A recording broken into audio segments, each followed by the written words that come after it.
আজি 100গৰাকী কোকৰাঝাৰ জিলাৰ বিশেষকৈ গোসাইগাঁও সমষ্টি আৰু পৰ্বতজোৰা সমষ্টিৰ 100গৰাকী কৃষকক বীজ আৰু উদ্যান শস্যৰ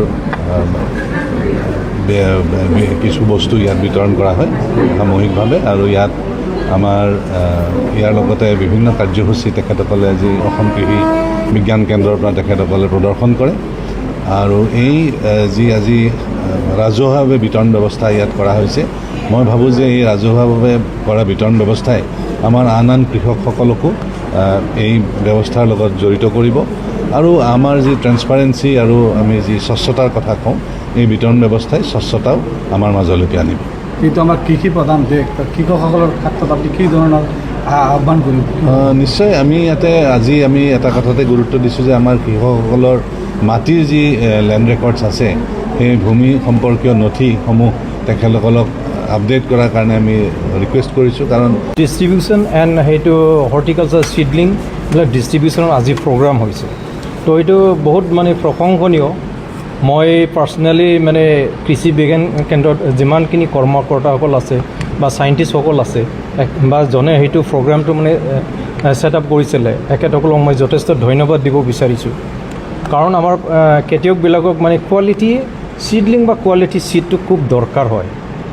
তো সেইটো বস্তু আমি কেবিকেৰ যিটো তাহাঁতেও মানে প্ৰডাকশ্যন কৰে, সেইটো চাৰ্টিফাইড চিড লগতে এইটো কিছুমান এইটো কিবা ফাউণ্ডেশ্যন চিড এখেতসকলে প্ৰডাকশ্যন কৰে, আৰু সেইটো মানে একদম কোৱালিটি চিড। এই চিডটো যদি আমি যদি ফাৰ্মাৰক দিব পাৰে তেনেহ'লে খুব ভাল হয়। আৰু সেইটো বস্তু মানে কেবিকে আজি মানে কৰি পেলাই দেখুৱালে, আৰু সেইটো লৈ মানে ফাৰ্মাৰে যথেষ্ট মানে লাভৱান হ'ব বুলি মই আশা কৰিছোঁ। কাৰণ ইয়াৰ পৰা মানে প্ৰডাকশ্যনটো মানে গেৰেণ্টি আমি সেইটো ধৰিব পাৰোঁ। আৰু কৃষি বিশ্ববিদ্যালয়ৰ আমাৰ যিটো গোসাইগাঁৱৰ চৌহদ আছে, ইয়াত দুটা আমাৰ কেন্দ্ৰ আছে। এটা আছে আমাৰ কৃষি গৱেষণা কেন্দ্ৰ আৰু এটা আছে কৃষি বিজ্ঞান কেন্দ্ৰ।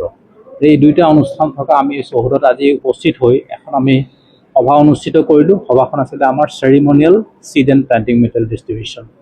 এইবাৰ আমাৰ অসম চৰকাৰৰ কৃষি বিভাগৰ যিজন মাননীয় মন্ত্ৰী শ্ৰীযুত পীযুষ হাজৰিকা ডাঙৰীয়াই এটা আদৰণীয় পদক্ষেপ লৈছে যে আমি কৃষিৰ বতৰ আৰম্ভ হোৱাৰ আগতেই, ধৰক আমাৰ এতিয়া খাৰিফ বতৰ এতিয়া চলি আছে, খাৰিফ বতৰত আমি কি কি শস্য কৰিব পাৰোঁ।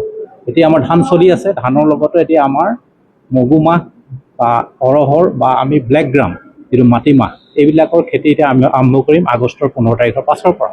গতিকে খেতিৰ ঠিক আগে আগে আমি কৃষকসকলৰ মাজত সেই খেতিটোৰ বিষয়ে সজাগতা অনাৰ বাবে আমি এটা চেৰিমনিয়েল ডিষ্ট্ৰিবিউশ্যন কৰিবলৈ আমি অসম কৃষি বিশ্ববিদ্যালয়ৰ এটা পদক্ষেপ হাতত লৈছোঁ, তেখেতৰ আহ্বানৰ প্ৰতি সঁহাৰি জনাই। আৰু সেই সুযোগতে আমি আজি এই চৌহদত আমাৰ এই গোসাইগাঁও যিটো তেলিপাৰা চৌহদত আমি সমবেত হৈ আমি এটা চেৰিমনিয়েল চিড ডিষ্ট্ৰিবিউশ্যন কৰিলোঁ। প্ৰায় 100গৰাকী কৃষকক আমি 2 বিঘা মাটিত খেতি কৰিব পৰাকৈ 6 কেজিকৈ আমি ব্লেক গ্ৰামৰ চিড দিলোঁ তাৰ মাটিমাহৰ খেতিৰ কাৰণে। আৰু লগতে আমি প্লেণ্টিং মেটেৰিয়েল দিছোঁ, আমি কোকোনাট দিছোঁ, এৰিকানাট আৰু নাৰিকল, তামোল আৰু আছাম লেমন।